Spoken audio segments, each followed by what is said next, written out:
How to share YouTube video on your Instagram story using your iPhone. First, open the YouTube app and find the video you want to share. Tap the Share button underneath the video, then select Copy Link.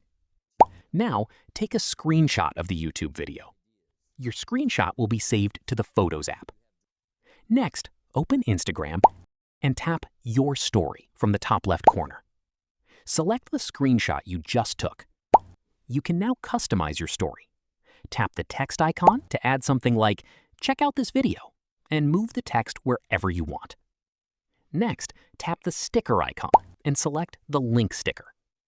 Paste the YouTube link you copied earlier, then tap Done.